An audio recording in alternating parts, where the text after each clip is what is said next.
What if the place you ran from was always waiting for you to come back? Mary Winters thought she'd escaped the cursed legacy of Flint, Arkansas, a town buried in whispers, blood, and rot. But when her mother's death calls her home, she uncovers a dark ritual buried beneath generations of silence. As ancient forces awaken and family secrets twist into something inhuman, Mary must confront a horrifying truth. The Hollow doesn't just want her, it remembers her. Story of bloodline horror, ritual inheritance, and the cost of breaking the cycle. Once you're part of the Hollow, you never walk away whole. And it always started with the birds. That first morning, they didn't sing, not even a trill. Mary Winters stood outside her rusted Chevy pickup, boots crunching over a layer of early frost that clung stubbornly to the cracked gravel lot. The air smelled like old iron and chimney ash. Above her, the skies of rural Arkansas stretched, wide and bone gray, thick with the kind of silence that made you feel like you were standing in the center of something long forgotten. She had arrived in Marrow's End just past dawn, an isolated town nestled between dying hills and a threadbare forest, the kind of place you only find when you're trying very hard not to be found. Which, for Marrow, was the point. At 32, Mary had spent most of her life trying to bury the Winters name. Now, standing outside the boarded-up front of Flint & Sons Taxidermy and Curios, the family shop she swore she'd never set foot in again, it clawed its way back to her, like something half-rotten, still moving. The storefront was worse than she remembered. Plywood over shattered panes, the faint outline of red handprints still visible on the glass beneath years of dust. Above it, the old hand-carved sign dangled crookedly, the word Flint etched in fading gilt, and Sons barely legible anymore. The shop had been shuttered since the incident 15 years ago. No one in town talked about it. Not out loud, but Mary had heard the whispers. She opened the padlock with a creak that echoed down the empty street like a scream swallowed too late. Inside, the air was dry and heavy. Not musty exactly, but wrong. The way a church smells when no one's prayed there for too long. Dust coated everything. Jars of preserved things lined the shelves, snakes coiled in amber fluid, a child-sized mannequin in a vintage dress missing its face. The whole place felt like it was holding its breath. Mary exhaled. She told herself she was here for one reason: to sell the place, clean out the old records, sign the transfer papers with the county office, and be done with it. She wasn't here for closure. Wasn't here for answers. Certainly wasn't here for him. But the letter had come anyway, written in a delicate, spidery hand she hadn't seen in decades. No return address. Just the words, "You must come before the first frost. The shop remembers." She'd almost thrown it away. Almost. Mary moved behind the counter where her grandfather used to sit, polishing bones with obsessive precision. The cash register was still there, mechanical and cold. Beneath it, the drawer creaked open to reveal a stack of yellowed index cards, customer ledgers. Except the names weren't names, they were titles. The woman in the pine dress, Obus boy, third time, the antlered voice. Some were marked with red string. Some had drawings. One had dried blood. She slammed the drawer shut. That's when she heard it, a soft shuffling sound from the back room. Her breath caught. Instinctively, her hand reached for the rusted fire poker leaning by the hearth. She hadn't used a weapon since she left Missouri, since her mother's final episode. But the weight in her hand felt too familiar. "Hello?" she called out, voice low. No answer, just the creak of floorboards that weren't hers. She stepped toward the back hallway. The lights didn't work. The further she moved, the colder it got. Not like temperature, but something deeper, more marrow deep. At the end of the hallway, the basement door stood ajar. Mary's heart drummed against her ribs. Something about that door had always felt wrong. Even as a child, she remembered her mother whispering prayers under her breath whenever it opened. Grandpa Flint never let anyone down there, not even his own son, not even Mary's father. But now the door was open, and the air that crept from it smelled like turned soil and wet leather. She leaned in. A whisper, just beneath the floor. Her name. Mary. She stumbled back, throat tight. The whisper didn't sound angry. It sounded patient, welcoming. That night, she stayed at the old Winters house just outside town, what was left of it. Most of the windows had been blown out. Vines clawed through the wood. A raccoon scurried across the floor when she entered, but somehow it was safer than town. At least she thought it was. She didn't sleep. Instead, she spent the hours combing through old records, pages of strange symbols and Latin phrases, ritual notations her grandfather had kept, and stories, so many stories. Not stories he wrote, but stories he collected, legends passed down through the backwoods towns of the Ozarks, tales of the Boneyed Man, of dead birds turning into children, of something called the Hollow Choir. In the margins he had written, "They do not forget, they only sleep." Just before dawn, she stepped outside for air. The wind had picked up. She watched as a figure moved slowly across the field toward the tree line, tall, thin, limping. In one hand, it held something dangling. She blinked. Gone. Back inside, the phone rang. She hadn't even known it was connected. She picked it up. Crackling. Then a voice, male, old, familiar in a way that made her stomach twist. "You opened the drawer, girl. That was not yours." Mary slammed the receiver down. When she looked outside again, the frost had thickened, forming shapes on the glass. Handprints, small ones. She didn't scream, though her throat clenched tight. Mary just stared, frozen, at the glass, at those handprints etched in frost. Too small to be hers, too perfect to be natural. She waited, half expecting them to move, to press harder against the pain, but they just sat there, motionless, as if waiting for her to acknowledge them. She backed away slowly, her pulse hammering against her ribs, and without even knowing why, she grabbed her coat, her keys, and left the Winters house behind. Back at the shop, dawn cracked the sky open in long, pale streaks. The air was colder now, unnaturally so. She stepped inside Flint & Sons like someone re-entering a tomb, eyes scanning for anything out of place, but everything looked exactly as it had hours before. The taxidermy displays frozen mid-pose, the dusty air dense with a kind of breathless expectation. And yet, something had changed. A faint line of dirt tracked across the floorboards behind the counter, like someone or something had been dragged. The trail led toward the back hallway again. That hallway, that basement. She didn't want to follow it.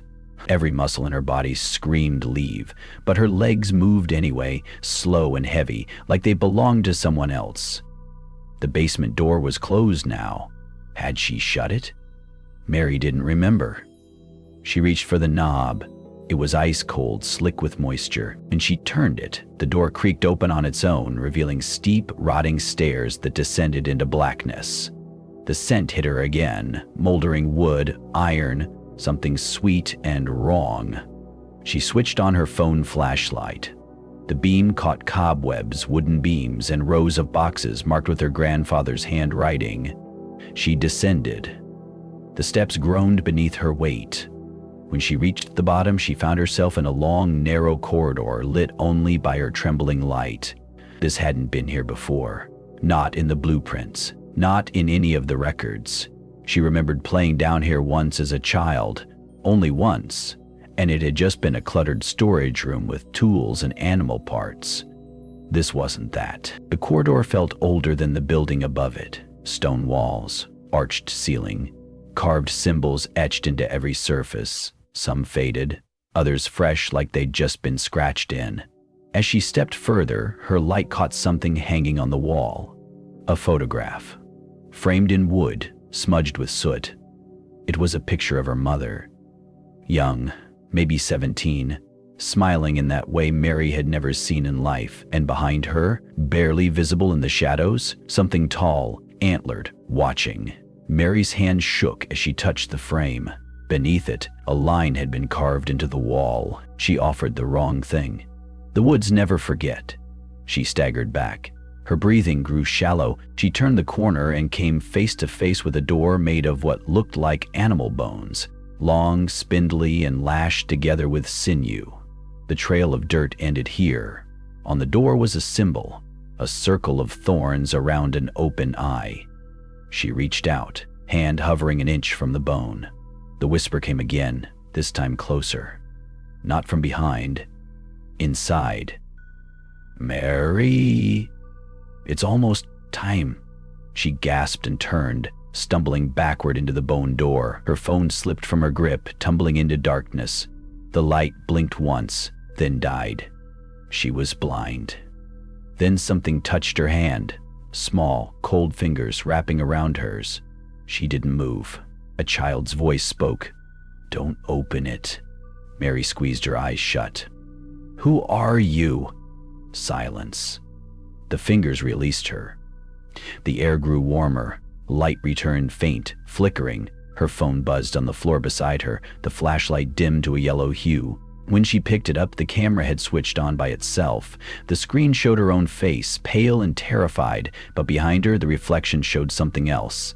A row of children, standing in the dark, faces hollow, eyes black. She spun around. Nothing. Empty space. Mary ran. She fled up the stairs, 2 at a time, heart pounding against her ribcage like a drum. When she reached the main floor, she slammed the basement door shut and shoved a chair against the handle. Her breath came in short, ragged gasps. Outside, the light was dimming again, but it wasn't evening, it was mid-morning. She checked her watch. 9:17 a.m. And yet the street outside looked like dusk.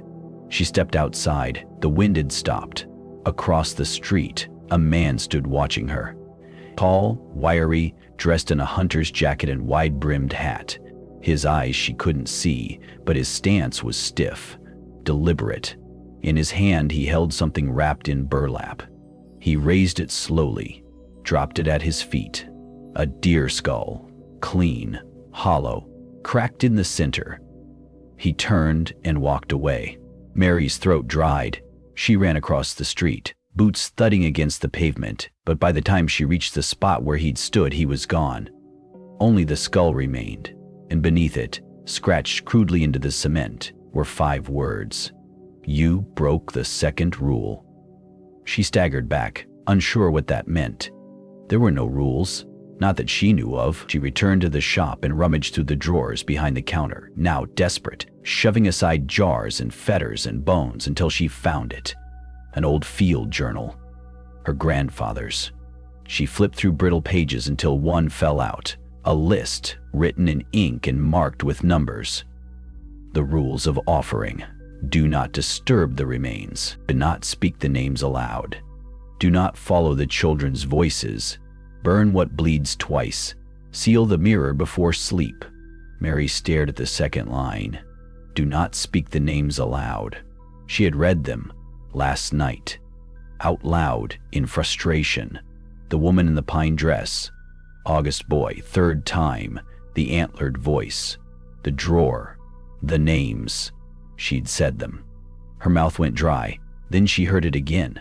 A sound so soft, so far beneath human hearing it was almost imagined. A child's laugh, echoing from under the floorboards, and with it the faint, rhythmic tapping of tiny bones on wood. Getting closer. The laughter stopped the moment she moved. Mary stood motionless behind the counter, her ears straining for sound, her skin prickling like frost had settled beneath it. Whatever was beneath the floorboards, whatever had been laughing, had gone still, as if it knew she was listening now. She didn't dare speak. Instead, she moved slowly, pulling the field journal closer, her fingers trembling as she flipped past the list of rules. Her grandfather's handwriting was tight and slanted, like he'd written in a hurry or under duress. Some pages had water damage. Others had smears of something darker, dry blood or ink. She couldn't be sure. Halfway through the book, she found another passage, no title, no date, just a single entry. We gave them the boy from Andover. They said it would hold till solstice, but the girl in the pine dress keeps appearing. Mary must never know. The name chilled her. Mary, had he meant her? No, the entry looked old, older than her. Her mother's name was Mary too. She felt a knot twist in her stomach. Outside, a crow screamed. The sound shattered the moment like glass. She looked up, and through the front window she saw the same man from before. Wide-brimmed hat, hunting jacket. This time, he wasn't standing across the street. He was standing directly in front of the shop, watching her. Mary's breath hitched. He raised one hand, not in greeting, not in warning, but in a slow, almost ceremonial motion. Then he pointed down. Mary followed the gesture. Her eyes landed on a scrap of fabric pinned to the shop door. Thin, burlap-like. There was something written on it, scrawled in dark brown, the letters shaky and uneven.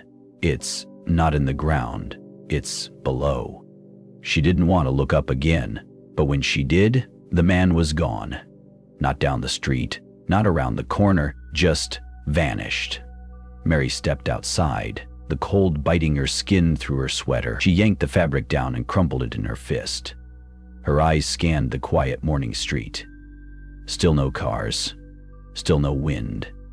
Just the static silence that had blanketed the town since her return. She turned to go back inside, but something caught her attention in the alley beside the shop. Movement. She froze, then stepped carefully toward it. There, propped against the wall, was a bundle wrapped in butcher's paper. Twine wound around it tight. Flies buzzed low over it. She bent down, hesitating only a second before pulling the twine loose. The paper unfolded. It was a deer heart. Fresh, wet, still twitching. She staggered back, nausea rising. Then she saw the note tucked beneath it. Mary Winters, you've been chosen. They heard your voice.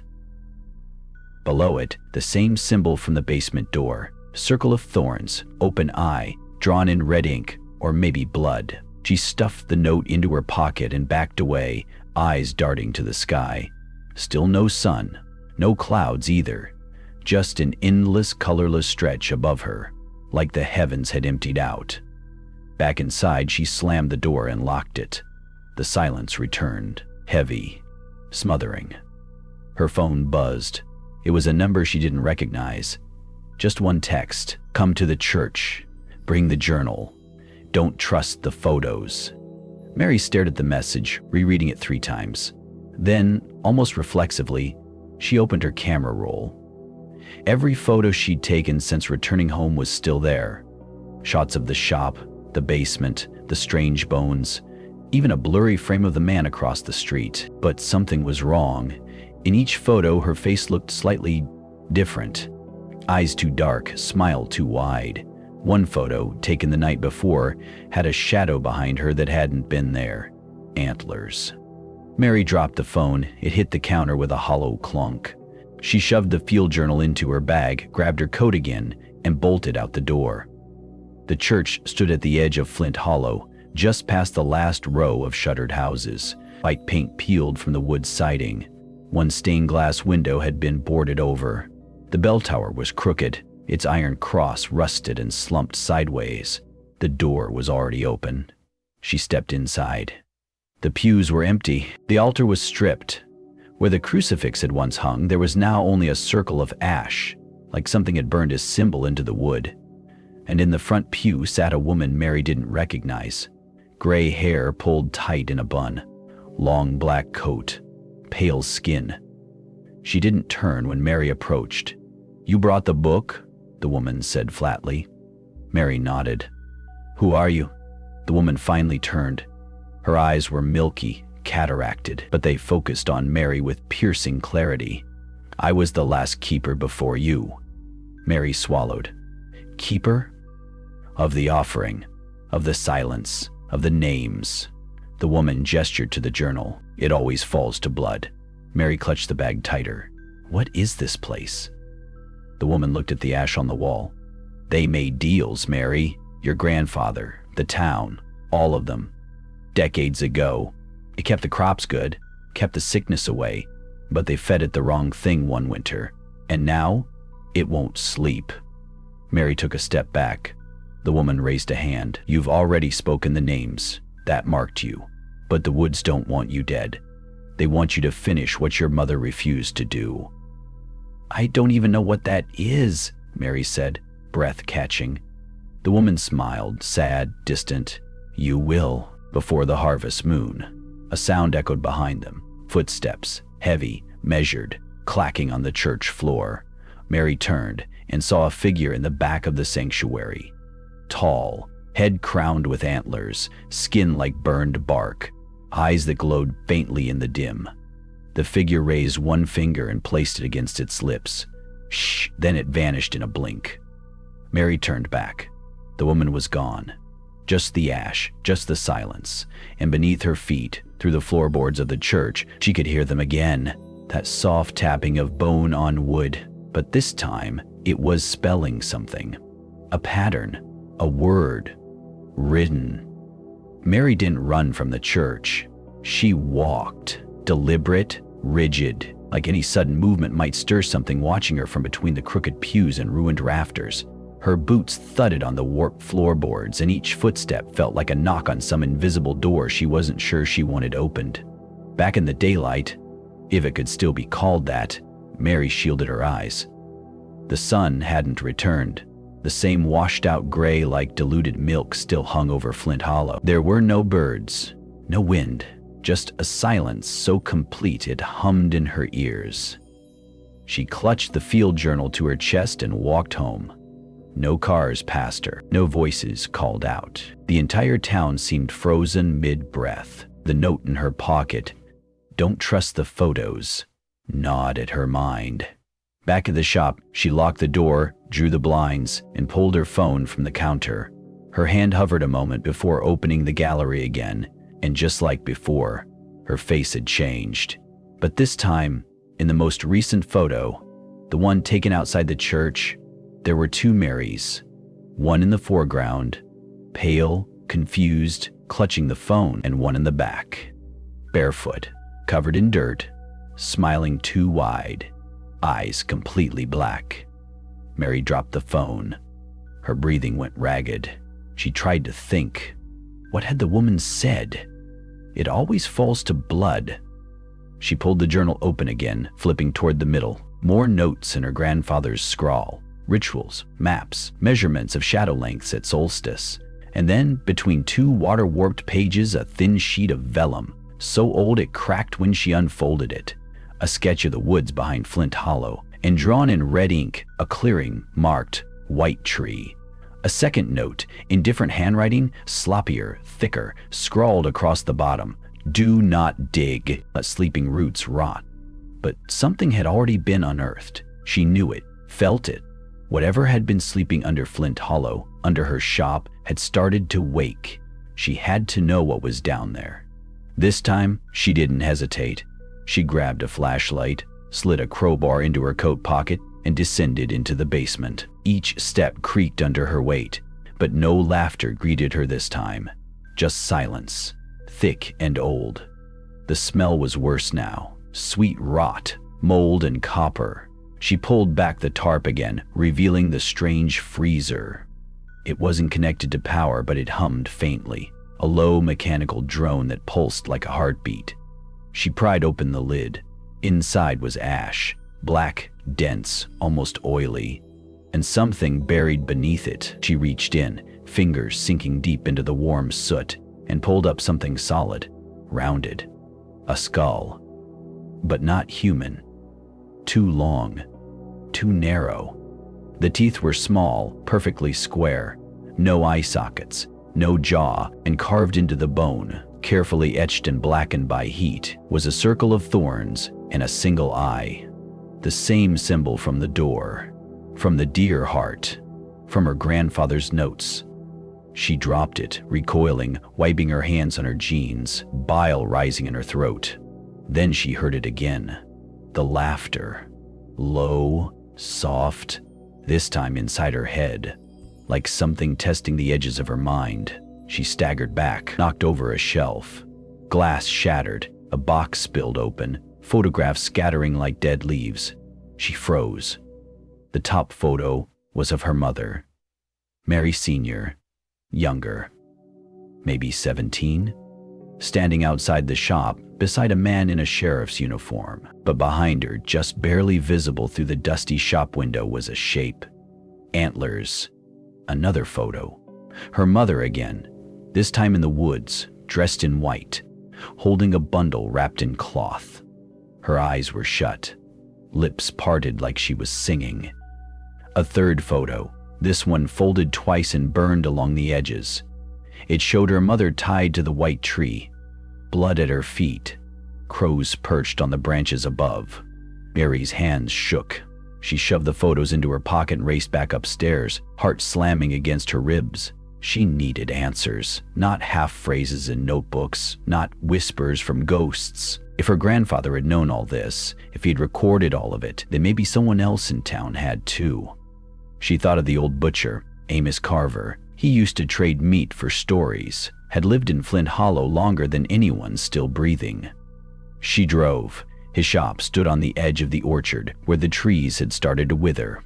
The open sign hung sideways. Inside, the bell above the door clanged once as she stepped in. Amos was behind the counter, skin like bark, beard like moss. He looked up, eyes pale as frost.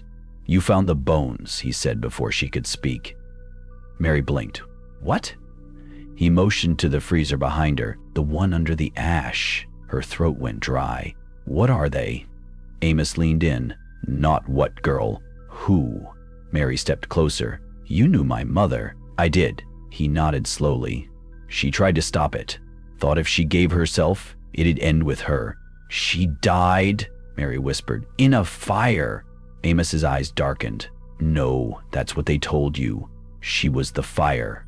He reached below the counter and pulled out a small wooden box. Inside, wrapped in linen, was a tooth.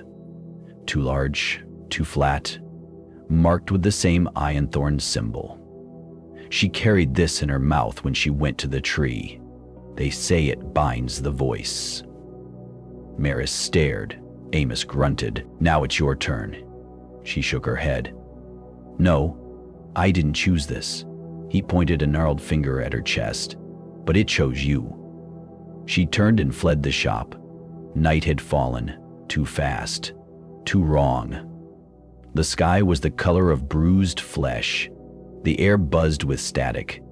Back at Flint & Sons, the front door was ajar. She hadn't left it that way. Inside, the lights flickered. And standing behind the counter was her. Not the Mary she knew. This one wore a dress of pine needles. Her hair was tangled with roots. Her eyes were black holes. She smiled with too many teeth and spoke in a voice that was hers and not her. "I remember the taste of you, sister." Then the lights went out, and something moved behind her. The lights didn't come back. Not after the thing that wore Mary's face smiled and whispered in her voice. Not after the cold rushed in through every crack in the walls like a thing alive, curling around her ankles and pressing against her spine. Mary didn't scream. She bolted. Her hand fumbled for the crowbar still in her coat as she stumbled backwards through the shop, knocking over a shelf of antique tins. Something glass shattered near her ear. She didn't care. Her only thought was the back door. But it wasn't there. Where the narrow hallway used to stretch toward the kitchen and the back entrance, now there was only wood, a solid wall of pine boards, raw and fresh like they'd just been nailed there. Impossible, but real. From behind the counter, the girl moved. Mary turned to face her, breath fogging the air. Her own double was closer now, though she hadn't seen her walk. Just was. Her dress rustled, made of pine needles and something else. Strips of cloth? Skin? Mary's fingers tightened around the crowbar. "You're not me." The creature tilted her head. "No," she said with a voice that cracked like firewood. "But you were almost me once. What do you want?" "To finish the story," she said, stepping forward. "To return what was taken." Mary swung the crowbar hard. It passed straight through. The girl's form shimmered, pine shadow smoke. For a moment her face split open like bark, revealing rows of needle teeth beneath. Then she vanished. Mary staggered forward into empty air, the temperature rising an instant later as if someone had flipped a switch. The wall behind her creaked, and now the hallway was back. The doors stood ajar, a breeze drifting in from outside. She ran. Didn't stop until she hit the woods. Branches scraped her coat, blood sucked at her boots. She didn't care where she was going, only that she had to move, had to get away from whatever that thing was. But her legs stopped moving before her mind did, because she'd found it. The white tree. It stood in a clearing she didn't recognize, though her bones did. It had no leaves, just twisted pale limbs, bark like dried bone, and hundreds of small holes bored into the trunk like something had been fed into it, or fed from it. At its base lay the remnants of old candles, melted wax, and broken teeth scattered like gravel. A rusted chain hung from one branch, and below it, an old iron bell, half buried in leaves. Mary stepped closer, her breath coming hard. The tree pulsed, not visually, but in her chest, like it was inside her heartbeat. She remembered one of her grandfather's notes: "Do not ring the bell unless the price has been paid." The wind shifted. Something sweet drifted past her nose, honeysuckle and rot. Then she heard the laughter again, farther this time. Not in her head. Real. She turned, and there, just beyond the tree line, was the girl in the pine dress, watching. Mary didn't follow her. She followed the sound. The laughter echoed deeper into the woods, threading through the fog like a thread through cloth. She moved without thinking, each step like walking through someone else's memory. The trees grew closer together, thicker. The world narrowed. Then suddenly she stumbled into another clearing. This one different. A fire pit. Long, cold. Blackened bones stacked neatly nearby, and something hanging from the trees. Photos. Hundreds of them. Clipped with rusted pins to twine strung between branches. She stepped closer. Every photo was of a child. Different eras. Black and white, then faded color, then glossy recent ones. Some smiling, some crying, a few with eyes scratched out, and in the center of the clearing, a massive, gnarled stump with a deep hollow carved into it. Inside, a nest of something. Cloth, feathers, bones. Mary reached into her pocket and pulled out the burned photograph from the basement. Her mother at the tree, the bundle. She looked at the stump again, the nest. And she understood.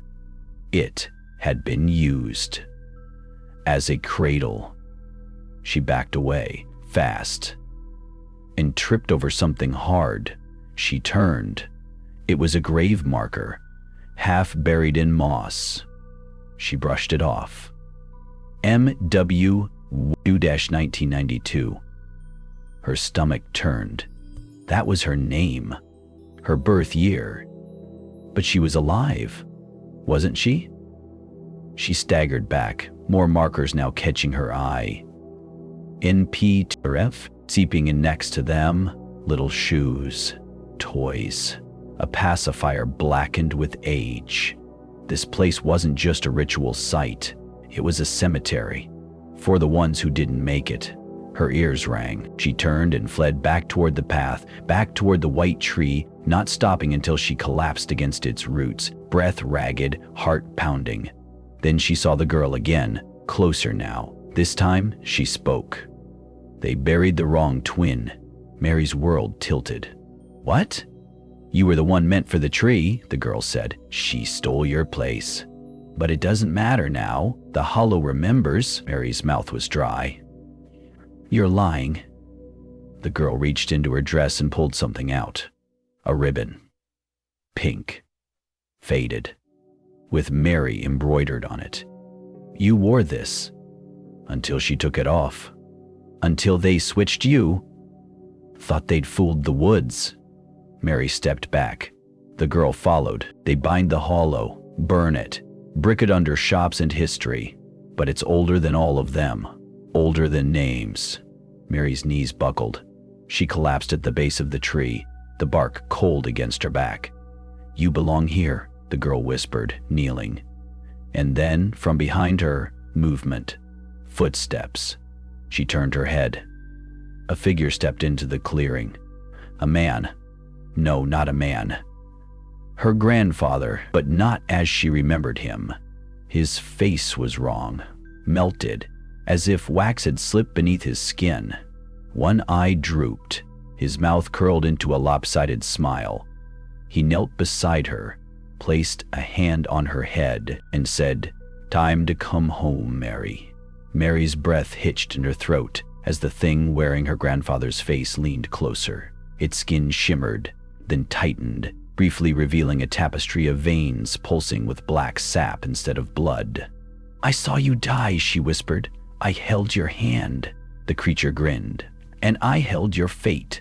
Its voice wasn't entirely his. It echoed like bark splitting, like wind moaning through a coffin slid open too soon. Mary tried to crawl backward, but the tree behind her felt alive, roots curling suddenly against her spine. She gritted her teeth and reached for the crowbar again, only to find her hands empty. The girl in the pine dress must have taken it, or maybe she never had it in the first place. Reality was twisting here, memories thinning like moth-eaten fabric. "What do you want from me?" she asked. "To remember," the not-grandfather said. "To finish what they interrupted." He raised his hand. In his palm was a sliver of bone, shaped like a dagger. Primitive, ritualistic. Mary's heart pounded. She turned toward the white tree, half expecting it to speak, to give her some impossible instruction. Instead, it only pulsed, bark shifting, as if breathing, as if hungry. "You were supposed to be our offering," he said, stepping closer. "She took your place. That was a crime the Hollow cannot forgive." Mary shook her head. "No, I lived. I earned it." "That's not how this works. You can't outrun a pact carved into flesh and sealed with sap. The Hollow doesn't forget. It only waits." He lunged. Mary rolled sideways, barely missing the downward stab of the bone blade. It sank into a root where she'd been a moment earlier, hissing steam as if it had pierced something vital. She ran, this time not through the trees but toward the burial ground, toward the photos, toward the lies. She had to know. She had to see. The forest warped as she moved, the sky above rippling like dirty water. The woods weren't passive anymore. They were aware, watching. As she reached the clearing of graves, the air thickened. The headstones now glowed faintly with a bioluminescent green. Names shimmering and then shifting, rewriting. Her name appeared on every third one. Mary Winters, 1992. Mary W., 1992. Mems, unknown? Unknown? A whisper brushed her ear. Only one can live. Only one can leave. Then the photographs hanging in the trees began to move, fluttering like moths, writhing in their frames. Some began to burn at the edges, curling into ash. Mary stared, heart slamming in her chest. Then she saw it. One photo remained unchanged, pinned dead center in the clearing. It was her, as a baby, wrapped in a pale blanket with a ribbon. The ribbon tied neatly at her wrist, and behind her a shadow, not her mother. Taller, antlered, and smiling. She felt the nausea rise before the memory hit, not a clear one, just a flash. Her mother screaming. The woods, her own infant hands sticky with something dark, and that face peering through the crib. It hadn't come for her, it had chosen her. Mary sank to her knees. The wind picked up again, this time bringing voices, dozens layered atop one another, children crying, mothers begging, something old chanting in a tongue her ears didn't know but her bones recognized. "You should not be here," said a voice behind her. Mary turned. It was the girl again, only she looked different now, less like Mary, her face sharper, eyes deeper. Bark ran along her arms like veins. She wasn't wearing a pine dress anymore. She was becoming the woods. "You're not my twin," Mary said, voice cracking. "No," the girl replied. "I'm what happens when the ritual fails." Mary swallowed hard. "So why me?" "Because you were spared. You were supposed to die. But they gave me instead. Burned me, buried me, lied to everything." Mary stood, staggering slightly. "Then let's finish this." The girl tilted her head. "You don't understand. It's not revenge I want. It's correction." Before Mary could answer, the roots beneath her shifted. The white tree groaned, louder now. Its trunk split open with a sound like a rib cage cracking. From within, something emerged. a figure bound in vines, wearing a mask made of antlers and bone stitched with dried petals. It stepped forward and the woods fell silent. Even the wind held its breath. The figure reached up, removed its mask, and Mary gasped. It was her mother, or what remained. Gaunt, hollow-eyed, skin waxen, and yet unmistakably her. Mary's knees buckled. She almost fell. But then the woman spoke. "You weren't supposed to find this place." Mary stared. "You're alive." "Only in pieces," the mother said. "I broke the pact. I ran. But the Hollow never lets go. It takes what it's owed, and it keeps the rest." She looked at the girl, then at Mary. "One of you is the bloodline, the other is the debt." "No," Mary whispered. "There's got to be another way." The ground trembled. The tree groaned again, demanding. "There isn't," the girl said. "You just have to choose who gets buried." A pulse of light flashed from the roots. 2 graves opened, one with Mary's name, one with the girl's. Only one would close. The white tree whispered a word neither of them could repeat, low, final, binding. Mary stepped back. Her mother reached toward her, but her hand crumbled into petals. The girl stepped forward, but the ground rejected her, roots slapping at her feet like angry snakes. They were out of time, and the woods wanted their due. Mary closed her eyes, heart pounding, breath shallow, and then, from behind the white tree, a voice, rough, familiar. "I'm here, Mary. Don't move." She turned and saw Samuel Flint stepping into the clearing, torch in one hand, revolver in the other. The first thing Mary noticed was the smell. Cedar smoke and old gun oil cutting through the rot and sweet decay of the hollow like a blade. Samuel Flint stood in the clearing like he belonged there, not just physically, but ritually, like the woods knew his name and had tolerated his presence for longer than they had breath. The torch in his hand hissed low, spitting golden sparks. In the other, the revolver didn't waver as it trained itself toward the girl, the one who looked like Mary but wasn't. Bark crept along the girl's collarbone and her mouth twisted into something that didn't quite fit a human face. "You're late," she hissed. Sam didn't blink. "You were early." Mary remained frozen, her back inches from the roots of the white tree, her eyes darting between the twin graves yawning open at her feet. The woods vibrated with anticipation, as if centuries of hunger coiled beneath every leaf. "I told you not to come here," Sam said without turning toward her. His voice was steady, but something dark brewed underneath, an old grief maybe, or fear. "You knew about this?" Mary croaked, her throat dry and cracked. "I knew enough," he replied, "but I hoped it wouldn't call you." "It didn't?" Mary gestured to the girl. "She did." Sam's jaw tightened. "Then we're out of time." The girl raised one arm and the air around them shifted. The torch in Sam's hand flickered wildly. The white tree groaned. Roots began curling inward like fists. "I was her," the girl said, stepping forward, "before the pact. Before the fire. Before your goddamn family sealed the hollow shut and left me in the dark." "Not my family," Sam said, voice like stone. "Not anymore." He reached into his coat and pulled out a small glass jar. Inside it, black sap pulsed and swirled, alive even without motion. The girl recoiled. "That's elder root," she hissed. "Drawn from the tree that birthed the hollow," Sam nodded. "Distilled in moonless silence, sanctified in ash. This stops the ritual.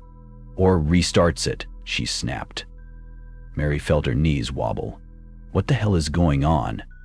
Sam looked at her then, and for the first time since she'd met him, his expression cracked.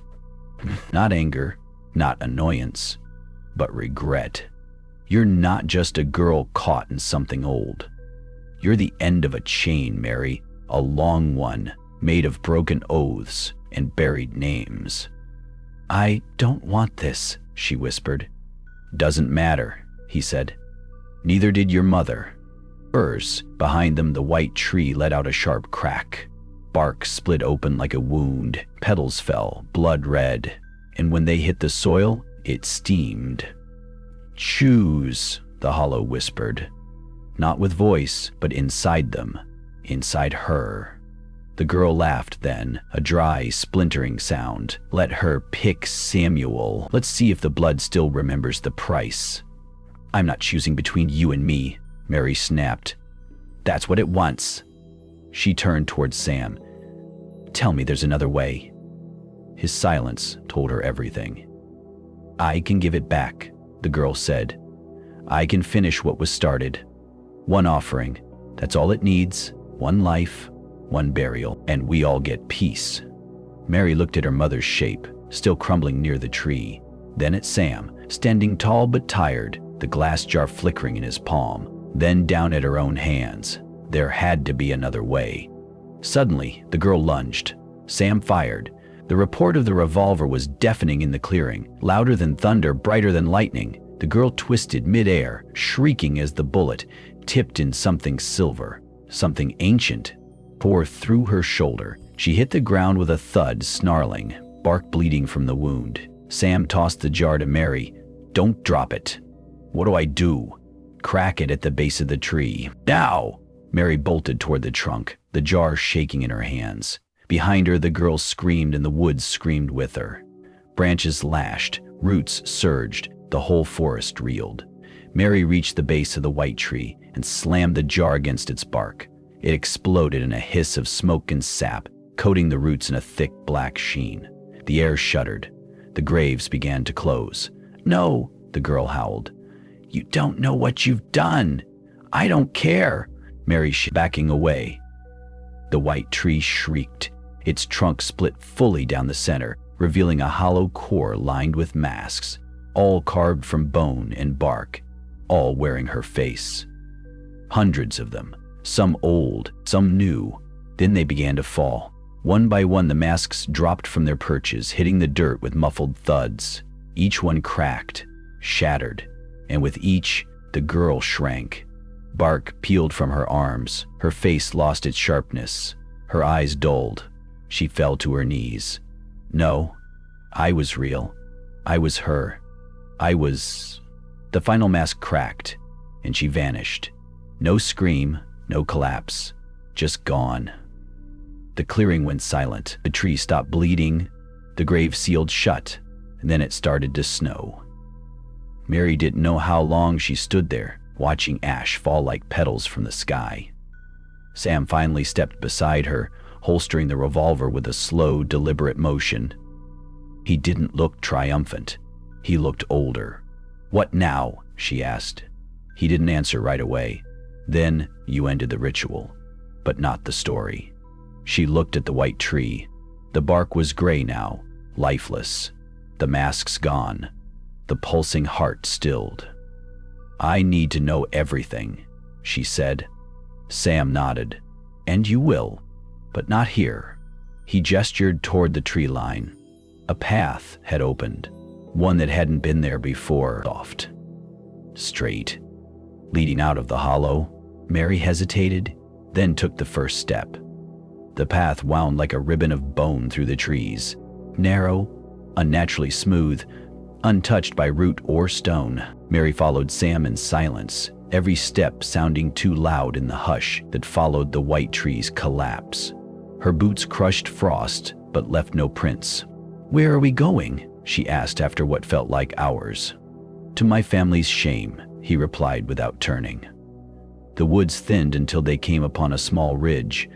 There, half buried in underbrush and thyme, stood a cabin. Not a house, a monument. The wood was grayed, warped with age and neglect, but it still bore the markings of care. Thick beams lashed with iron, symbols etched above the door frame, faint glimmers of protection sigils that had long lost their fire.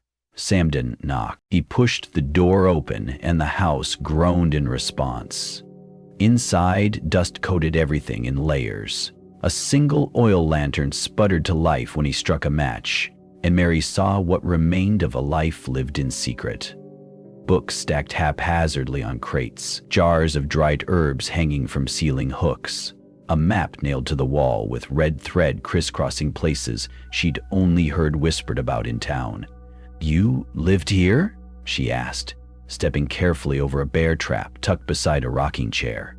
"I hid here," Sam corrected, "after I left Flint and Sons. After my father died trying to keep the blood pact quiet." Mary turned. "The pact you mentioned, what is it really?" Sam stared at her, then reached into the cabinet and pulled out a lockbox. He tossed it on the table. It landed with a metallic thud. "You ever heard the phrase, 3 for the hollow?" he asked. She shook her head. "Most haven't, but it used to be law. One child taken every 3rd generation to keep the woods asleep. 1 Flint, 1 Winters, and 1 Weller." He unlocked the box.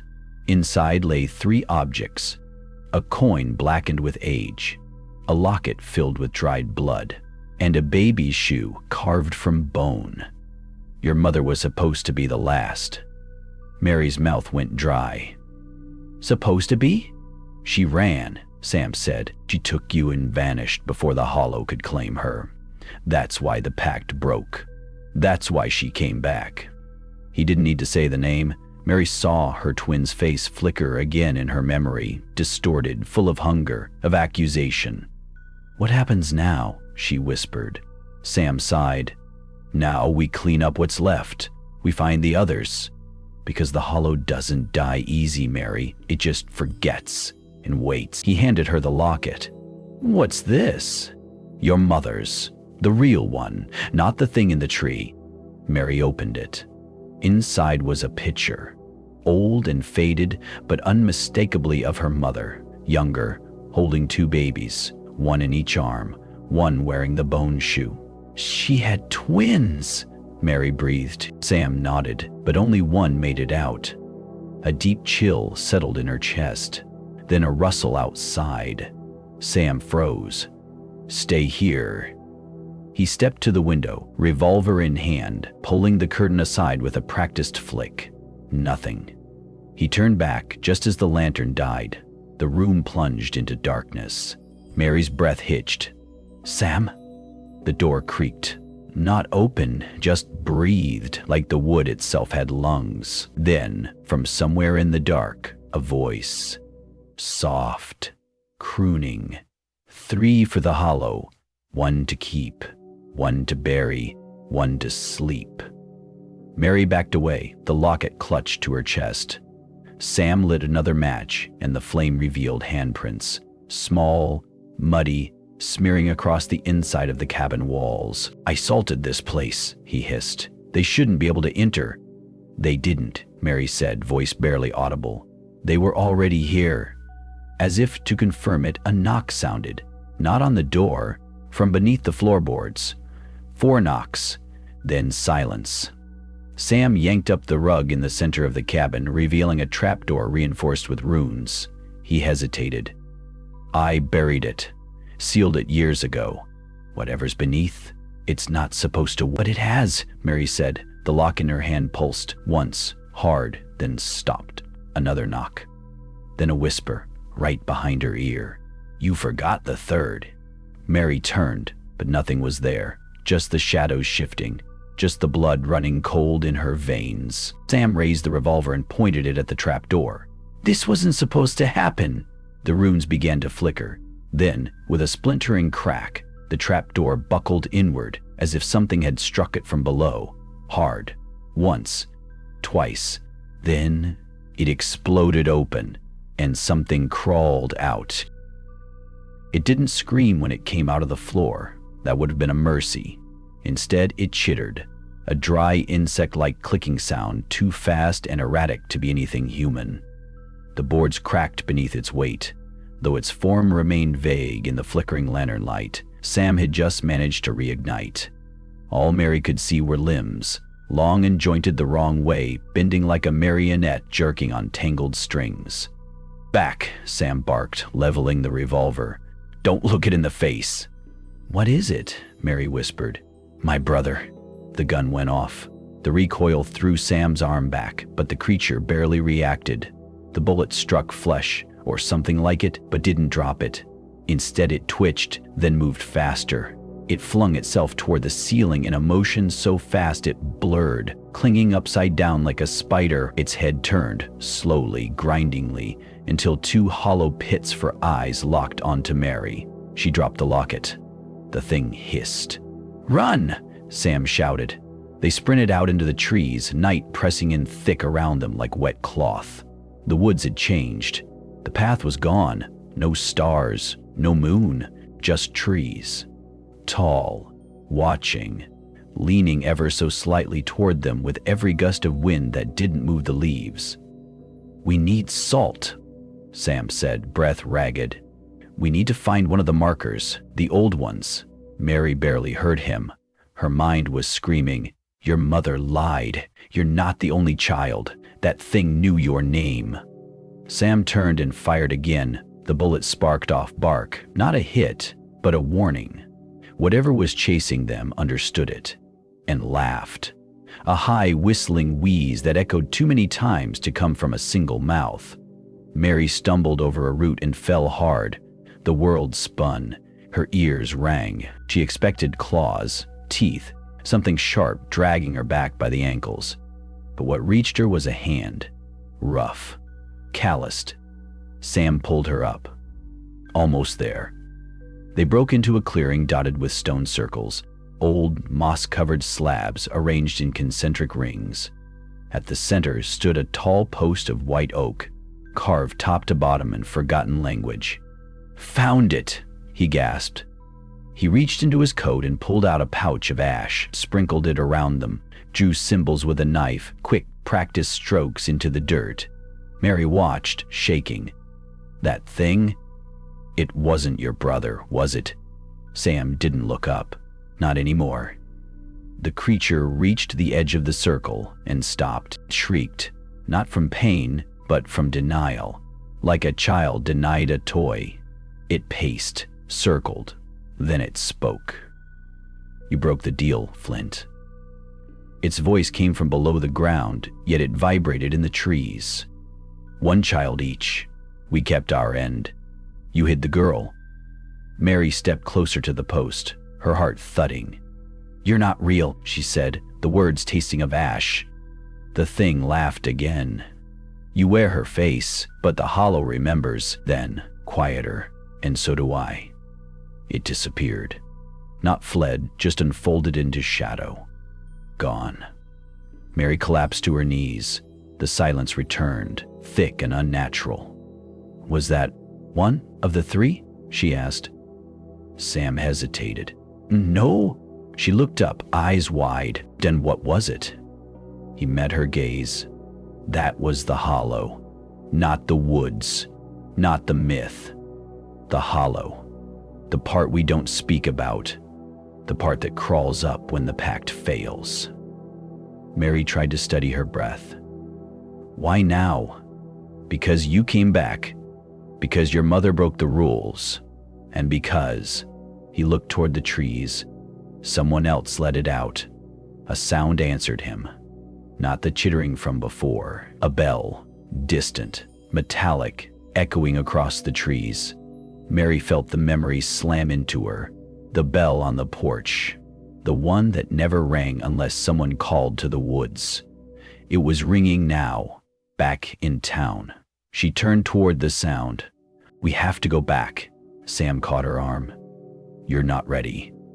"My mother is in that house," Mary snapped. "Or something wearing her skin, and if we don't stop it—" "It's not just her," Sam said grimly. "It's all of them. The pact didn't protect one family. It protected the town, the shop, the land." Mary shook him off. "Then let's finish what they started." Another bell chimed, closer this time, then another and another. Far too many bells for one town.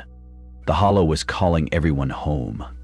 The bells didn't stop. They rang not with urgency, but with rhythm, measured, inevitable. A dirge disguised as warning. Mary and Sam stood frozen in the clearing, their breath pluming in the cold night air, the silence between each chime thick with meaning. "Why so many?" she whispered. "Because the hollow doesn't take people," Sam said grimly. "It calls them."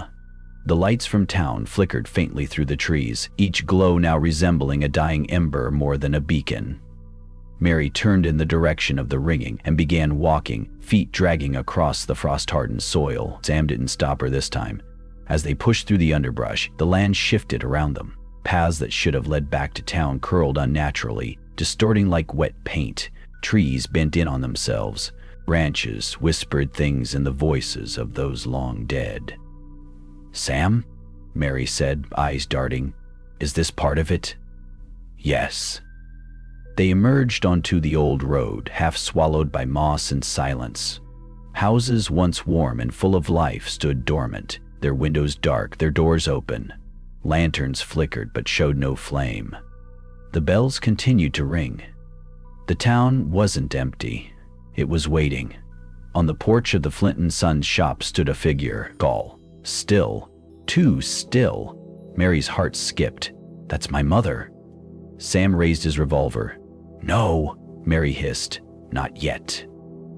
They approached slowly. The figure watched, head tilted at an inhuman angle, like a doll whose neck had been turned too far. Her face looked like Mary's memory, but softened, smoothed, too flawless, as though shaped in clay by a hand that forgot what age meant. "Mary," the thing said, smiling. "You came home." Mary didn't answer. Behind the false mother, the door to the shop creaked open by itself. Inside, the smell of blood and cedar drifted out like an invitation. "Come inside," the woman said. "The town remembers. We all remember." Mary stepped back. Sam spoke. "That's not her. That's a carrier." The thing's eyes flicked toward him. "Still alive, Samuel? You never were good at staying buried." It moved fast, crossing the porch without touching the steps. The revolver went off twice, once into the chest, once into the face. The thing smiled even as it fell. Its body collapsed, but didn't die. It began to boil, its flesh hissing as steam hissed out through pores, revealing blackened bone and something glowing orange inside. Mary didn't stay to watch. She ran inside the shop. Everything was wrong. The shelves were empty, the counters dust-covered. The backroom door stood open, and behind it was darkness. Not the absence of light, but the presence of something deeper, something conscious. Mary. The voice came from upstairs. It was her real mother's voice. She looked at Sam, who shook his head. "Don't." Mary ignored him. Each step on the stairs groaned like something exhaling beneath her feet. The hall above was lined with old family photos. Every frame had been scratched out, faces clawed into nothing. Some even had deep bite marks on the wood. Her room was open. Inside was the smell of cinnamon and death. On the bed sat her mother, pale, human, crying. "Baby," she choked out. "I'm so sorry." Mary took a step closer. "You're real." "I wasn't supposed to come back," her mother whispered. "But I missed you. I missed the land. I thought just once I could return. Why did they call me?" Her mother looked up, and her face twisted in agony. "Because they never stopped watching. The hollow marked me, but it couldn't reach me across the water. So it waited. It bred rot into the roots of this place. It made a space in you. In me. You were born in the threshold, conceived the night we left. You carry the gap." Suddenly, the room grew colder. Behind Mary, the hallway darkened. The sound of something crawling came, like fingernails on stone. Sam shouted from below. "Get out of there!" Mary turned just in time to see something enormous bend around the stairwell. It had too many joints, too many limbs. Its body was made of black rope and fireflies. No eyes, just gaping holes of memory and grief. Her mother screamed, "Don't let it in!" But Mary knew. It already was in. The light bulbs burst. The floor twisted. Mary felt her skin go cold, then warm, then wet. Her mother began convulsing, her form unraveling into threadbare shadow. The thing in the hallway reached for Mary with hands shaped like her own, and then salt. Thrown. A ring of it blazed into being around Mary. Sam stood at the door, arm outstretched, face pale. "Run!" Mary jumped. She didn't remember hitting the stairs, only the impact of the ground floor. Sam grabbed her and they stumbled out the front door as the entire house howled. A sound like 1,000 voices mourning at once. They fled back into the woods. Behind them, the town bells stopped. In the clearing, they collapsed near the oak post again. Sam was bleeding. Mary's hands were shaking. She didn't cry. She just looked at the lock in her palm, now cracked. Inside was a picture she didn't remember taking. A newborn, held by something with no face. Sam stared at it. "That's not you." Mary said nothing, but in her head the hollow whispered, "Not yet." There was no dawn, only a sickly gray that pressed against the treetops like a dying breath, thick and low and wrong. The kind of light that made shadows sharper, not softer. The kind that turned breath into steam and steam into silence. Mary woke with the taste of ash in her mouth. Sam was already up, leaning against a broken fence post by the edge of the clearing. His coat was torn, soaked with blood, though he didn't seem to notice. His eyes were fixed on something in the distance, something just beyond the tree line, where the air shimmered in unnatural pulses. "It's moved," he said without turning. "The hollow's not just beneath us anymore." Mary sat up slowly, every joint aching. "What do you mean?" "I mean it's spreading." And he was right. The trees closest to them had changed. Their bark was split open in long vertical slits, leaking sap that smelled like formaldehyde. Leaves curled inward like claws.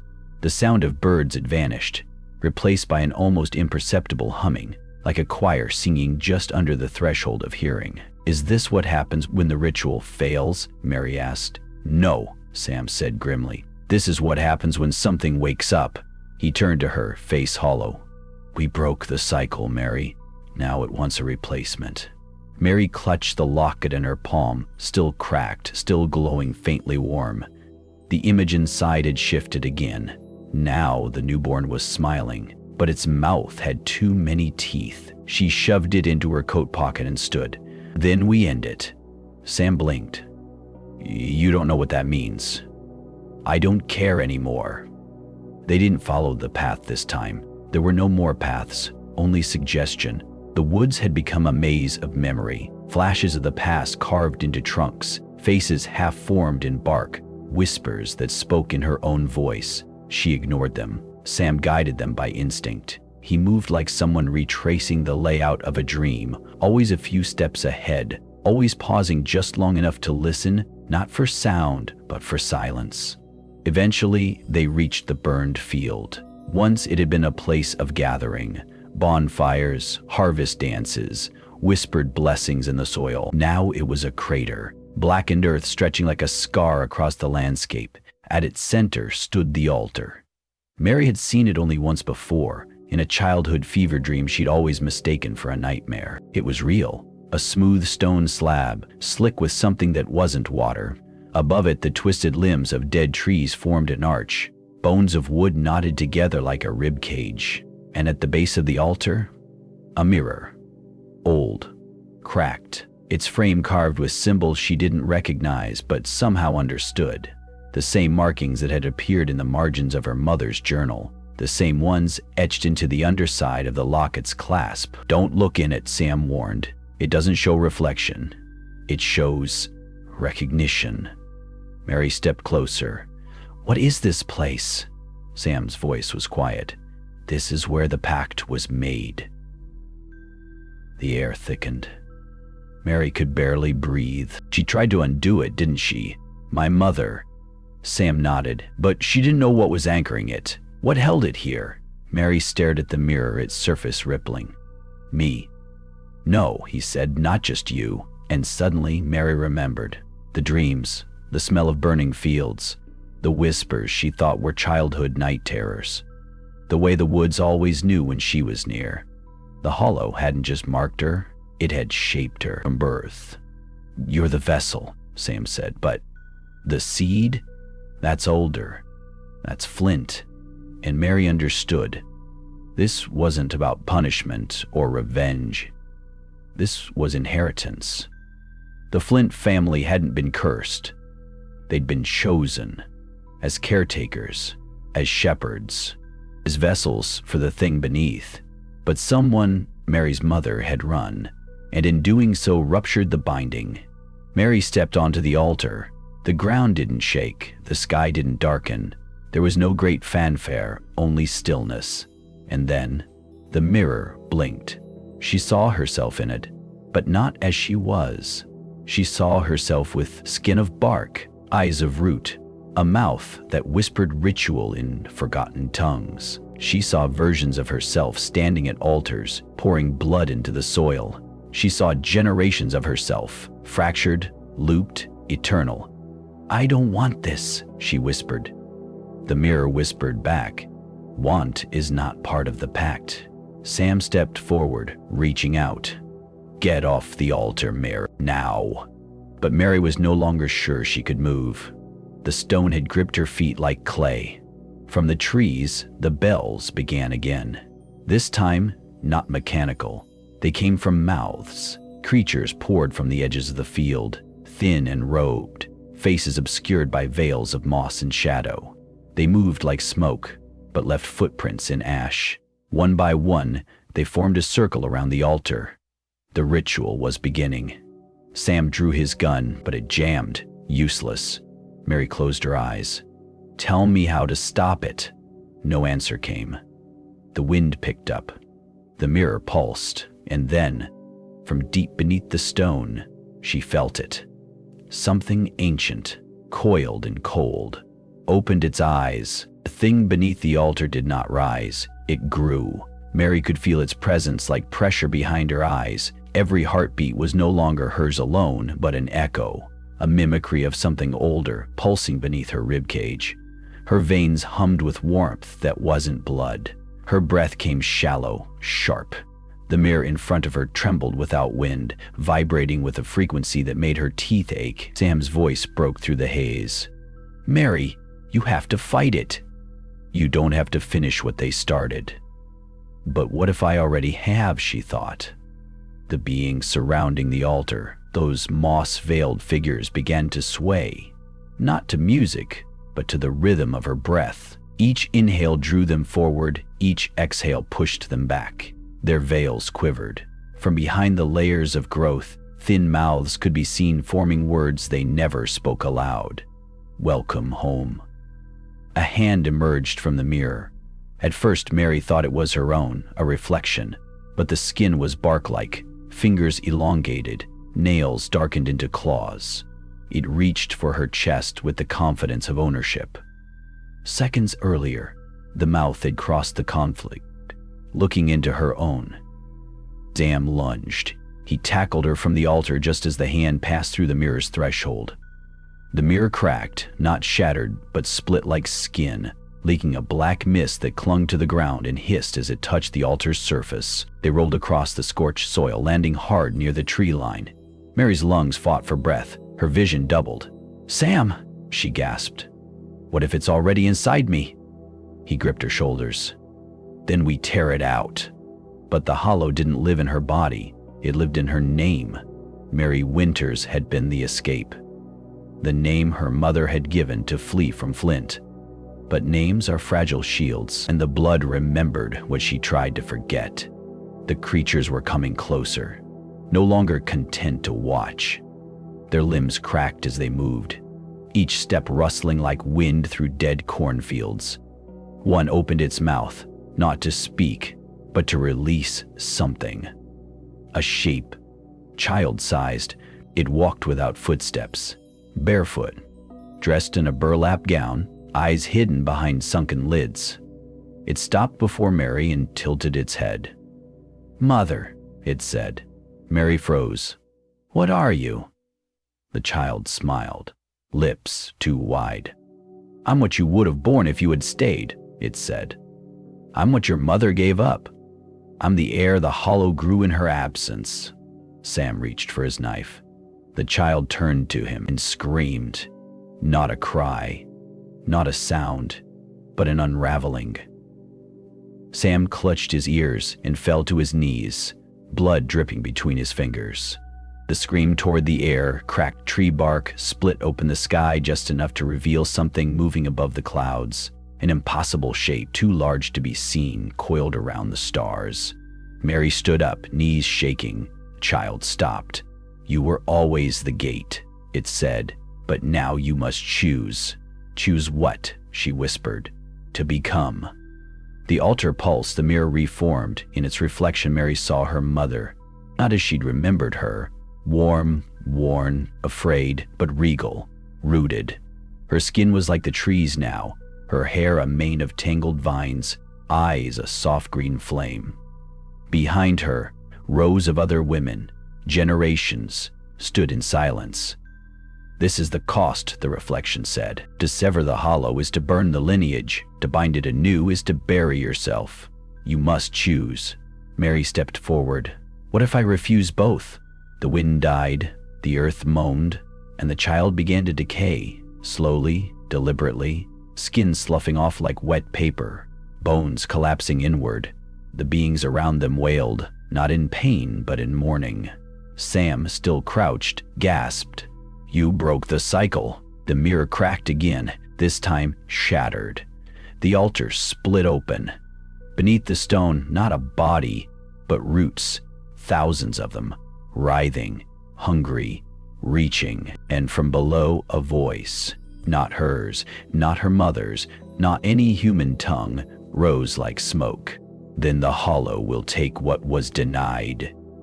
A hand, this one flesh, erupted from the earth and wrapped around Sam's ankle. He screamed. Mary turned, reaching for him, but too late. The ground opened and pulled him in with impossible force. Soil churned. The altar collapsed. The child vanished in smoke. Silence returned. Only Mary remained, standing in the center of a ruined circle. She was alone. Except she wasn't.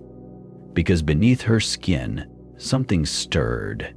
She looked down. Her hands had begun to split, thin cracks revealing bark beneath flesh. Her breath fogged the air despite no cold, and then, from the trees behind her came the soft, rhythmic sound of footsteps. Slow, bare, purposeful. She turned. And there, at the edge of the clearing, stood a woman with her face, not similar, identical. She smiled, and in her voice, Mary heard herself say, "I am the Hollow now." Thank you for joining us on this haunting journey through Flint & Son's Merry Winters. If this story stirred something in you, unease, sorrow, or that cold breath on the back of your neck, then perhaps the Hollow still lingers. We craft these tales not just to scare, but to remind you, some places remember, some names carry weight, and some family ties are stitched with secrets too deep to bury. If you enjoyed the ride, don't forget to like, subscribe, and share with someone who isn't afraid of the dark. Until next time, stay curious and keep the lights on.